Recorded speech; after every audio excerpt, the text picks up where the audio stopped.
Hello जय हिंद साथियों, स्वागत है आप सभी का सत्या एक्सेलेंट यूट्यूब चैनल पे। साथियों, बहुत सारे छात्रों का सवाल था क्योंकि आईटीआई का जो रिजल्ट है वो जारी हो चुका है और आईटीआई का छात्रों का सवाल करना बिल्कुल बनता है कि सरकारी नौकरी के लिए आईटीआई में कितना नंबर चाहिए ताकि हम कोई भी फॉर्म आए तो हम उसको अप्लाई कर पाएँ। इस वीडियो के माध्यम से आपको वही जानकारी देने वाला हूँ जो आईटीआई छात्रों के द्वारा पूछा गया है। तो चलिए यहाँ पर वीडियो को स्टार्ट करते हैं।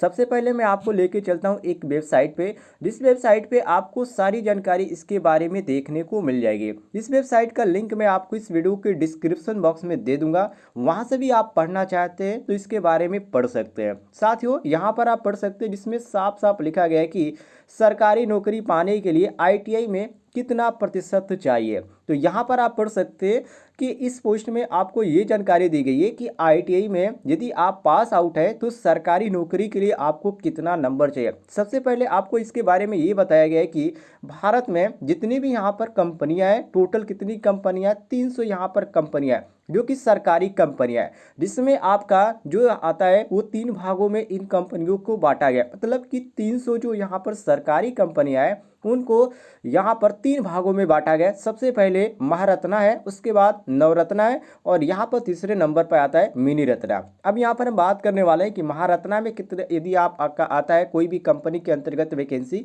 तो आपको कितना नंबर चाहिए, नवरत्ना में आता है तो कितना नंबर चाहिए और मिनी रत्ना में आता है तो कितना नंबर चाहिए। तो जैसे आप स्क्रॉल करते हुए नीचे आ जाएंगे तो यहाँ पर महारत्ना में आपको साफ साफ लिखा हुआ नजर आ जाएगा कि महारत्ना कंपनी के अंतर्गत कुछ कंपनी ऐसी आती है जिसका नाम नीचे दिया गया है, जिसमें आईटीआई पास विद्यार्थियों को 60% मांगा जाता है। मतलब कि यदि आप महारत्ना कंपनी के अंतर्गत यदि आप इन कंपनियों में वैकेंसी आती है और इसको फॉर्म को अप्लाई करते हैं तो आईटीआई में आपका कम से कम 60% होना चाहिए। और यदि कंपनी की नाम की बात करें तो एनटीपीसी हो गया, मतलब कि नेशनल थर्मल पावर कॉरपोरेशन हो गया, उसके बाद ओएनजीसी हो गया, ऑयल एंड नेचुरल गैस का जो कॉर्पोरेशन हो गया, और नीचे आ जाते हैं तो यहाँ पर सेल मतलब कि steel authority of India limited हो गया, और नीचे आ जाते हैं तो आपको भेल, आईओसीएल और एचपीसीएल और सीआईएल देखने को मिल जाती है। ये जो कंपनियां हैं इसमें यदि आप फॉर्म को अप्लाई करते हैं तो आपका आईटीआई में 60% होना अनिवार्य है। यदि नवरत्ना के अंतर्गत जो कंपनियां आती है उसकी यहाँ पर बात करें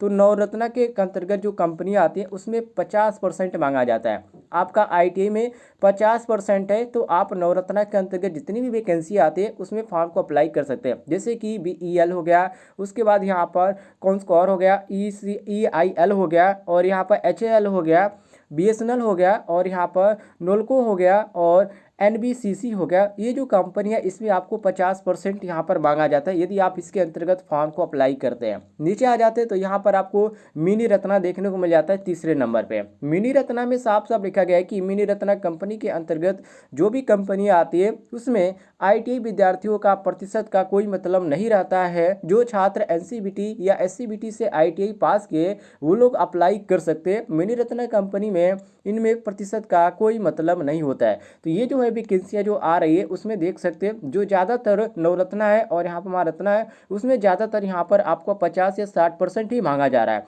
यदि आप आईटीआई के छात्र, यदि आपका इतना परसेंटेज है, कोई भी वैकेंसी आती है तो आप फॉर्म को अप्लाई कर सकते हैं। लेकिन मिनी रत्ना के अंतर्गत जो भी कंपनी आती है उसमें कोई भी यहाँ पर प्रतिशत का या नंबर का कोई भी यहाँ पर मतलब नहीं रहता है, बस वैकेंसी आई आप फॉर्म को अप्लाई कर दिया। तो साथियों, इस तरह की आप कोई भी जानकारी चाहते, कोई भी वैकेंसी आती है अप्रेंटिसशिप की या गवर्नमेंट जॉब का, तो मैं आपसे रिक्वेस्ट करूंगा कि आप चैनल को भी सब्सक्राइब कर दे। नीचे आपको एक रेड कलर का बटन दिख रहा होगा सब्सक्राइब वाला, उसको दबाकर बगल में घंटी वाला आइकन को दबाकर ऑल नोटिफिकेशन पे कर दीजिए।